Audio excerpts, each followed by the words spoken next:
Hoje estamos na presença do professor Álvaro Vilaça de Azevedo, que irá contar da sua vida e, em especial, da sua trajetória acadêmica.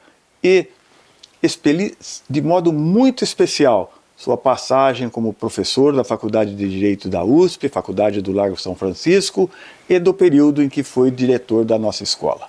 Bom dia, professor Vilaça. Bom dia, como vai, professor? Bem, obrigado. É uma honra tê-lo aqui, estar na sua presença para os seus apontamentos e fico muito grato com a visita. E da sua brilhante passagem na Faculdade de Direito do Largo São Francisco. Vamos começar um pouquinho lá atrás. Professor, onde o senhor se formou em Direito? Eu me formei na Faculdade Presbiteriana Mackenzie, na segunda turma.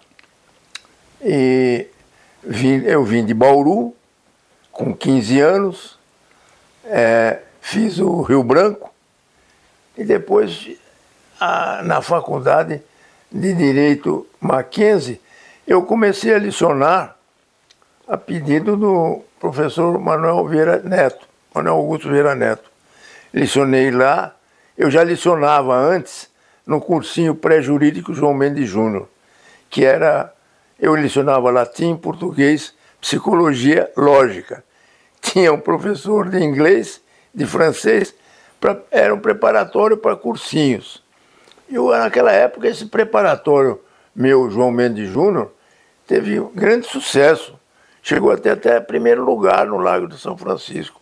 Né? Acho que eu me lembro até do nome do Omar Schoff, que era um aluno meu que quase falava latim comigo. Muito bom.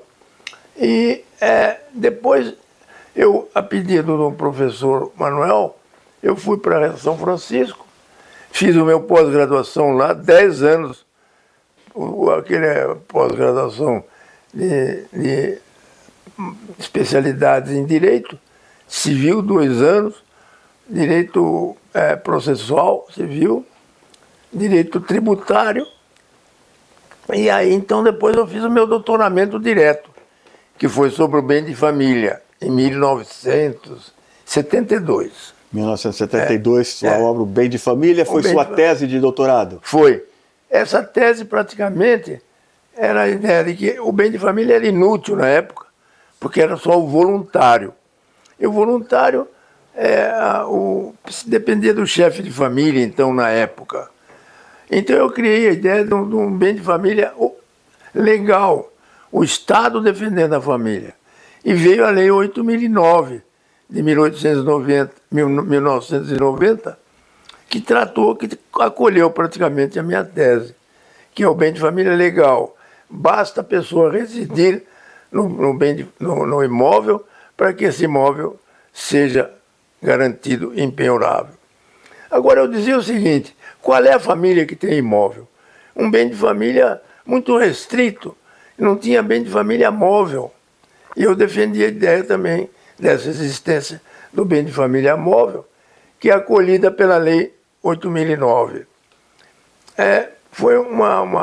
Também depois eu fui convidado para dar uma aula em Durham, na Inglaterra, e eu falei lá o seguinte, da necessidade de um bem de família internacional, porque em qualquer lugar do mundo pode existir o bem de família brasileira, que basta a pessoa residir no imóvel para ter toda a sua proteção. E também as coisas que pertencem ao imóvel, não sendo coisas luxuosas. Né? Por exemplo, o Fernando tem 3 televisões, uma fica impenhorável. E aí a ideia do bem de família foi justamente a salvaguarda da família brasileira.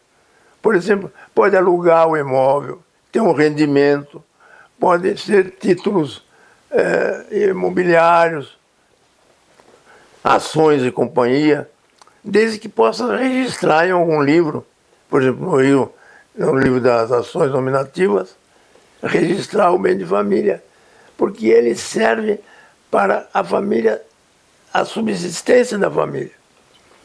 Professor Vilaça, pelo que o senhor falou até agora, talvez o senhor entenda que sua maior contribuição ao direito tenha sido na área do bem, nessa questão do bem de família? E da união estável. E da união estável. E com relação à união estável, qual é a sua contribuição bastante relevante? Gostaria de que o senhor falasse sobre ele. Eu trabalhei com as feministas de Brasília e fiz um anteprojeto de lei na minha tese, numa tese que eu defendi na USP, que é do bem de família, que é da família de fato até a união estável. E essa tese defendeu sempre a ideia de que o bem de família, de que a união estável é uma união extramatrimonial, então não há necessidade de que haja, por exemplo, casamento. E aí eu fiz algumas regras, principalmente dando possibilidade contra aquela súmula do Supremo Tribunal que dizia que o fulano não podia constituir união estável enquanto não houvesse a separação judicial. Eu provei também que a separação de fato, né, na época, com o Ricardo Fiuza, dei a ideia, ele colocou em votação, foi aprovada pela Câmara, de que basta a separação judicial. A pessoa não tendo mais ligação nenhuma de matrimonial, ela pode instituir bem de família, não sendo concubinato. E mesmo no concubinato, quando a lei entrou em vigor, dizendo que há um regime patrimonial, que eu comparei ao condomínio, que é possível modificar-se antes ou depois. Agora, depois da união. Agora parece que na comissão de revisão do Código, fala-se em possibilidade da união estável estar sempre com o convivente ao lado do cônjuge, com todos os direitos iguais. Depois da revogação pelo Supremo Tribunal daquele artigo, acho que é 1490, uma coisa assim, que dava uma sucessão diferente à companheira, à convivente. Hoje em dia, os direitos são iguais. Então eu propugnei pela ideia também, por que não o parceiro? Né? Porque o Superior Tribunal chegou a confirmar uma decisão dando direito de casamento a duas lésbicas. Então, passou acima do Legislativo.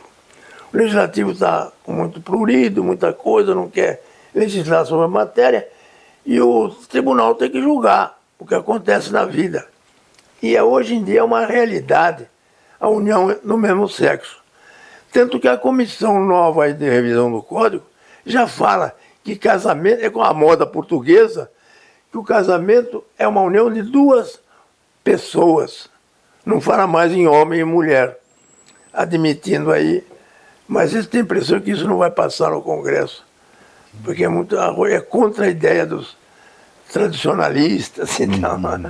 De qualquer modo, professor, apesar desses embaraços, desses tropeços, no seu entender, o direito de família sofreu uma evolução nesses últimos tempos? Muito. Aliás, mais adiantada? Nós devemos isso aos tribunais, principalmente o Tribunal Superior, né, de Justiça, que encarou a matéria dando essa ideia. Por exemplo, no caso do herdeiro necessário, foi modificada a regra que, além do cônjuge, também o convivente na união estável é herdeiro necessário. Por que não o parceiro numa união entre pessoas do mesmo sexo? É uma ideia meio avançada, mas é questão de igualdade de direitos. Se eles constituem uma família, uma união com o objetivo de família, eles têm que ter a mesma proteção do cônjuge e do convivente. Professor Vilaça, tenho aqui uma lista de seus trabalhos. Vou enumerá-los: bem de família, divórcio direto, direito potestativo, união homoafetiva, contratos atípicos, incapacidade da lei de inclusão, herdeiro necessário, inseminação artificial, Post-mortem. post-mortem e onerosidade excessiva. Dessas obras, todas relevantes, qual delas o senhor entende que é a mais relevante, a sua maior contribuição no direito civil? Desde o Ricardo Fiuza, eu tenho propugnado pela ideia da onerosidade excessiva de seguir a tese alemã, no seguinte: a quebra do contrato deve haver resolução da avença. A resolução implica sempre a ideia de uma separação independentemente de culpa das partes. É um fato alheio à vontade das partes que modifica totalmente o contrato. Se o contrato é um contrato comutativo, as partes sabem o que vão ganhar e o que vão perder, ele se torna aleatório, porque vem um movimento, uma área extraordinária, um acontecimento imprevisível, que leva à condição de impossibilidade de cumprir o contrato. Fica muito oneroso para uma das partes. Essa tese de Justiniano, que eu trouxe para o direito brasileiro, justamente para mostrar que ela está no artigo 480 do Código Civil. E esse 487 é que fala dos fatos imprevisíveis. Eu acho que não pode haver, ou não precisa haver, imprevisibilidade. Porque tudo que for mudar a estrutura do contrato, a quebra da base do contrato, como dizem os alemães, ele leva a uma situação de impossibilidade de cumprimento obrigacional, com direito só para uma das partes e desvantagens, e desvantagens para a outra. De maneira que essa parte não foi mudada. A comissão parece que continua intransigente em não modificação, que é o artigo 478 e o 317 do Código Civil, mais ou menos. É isso.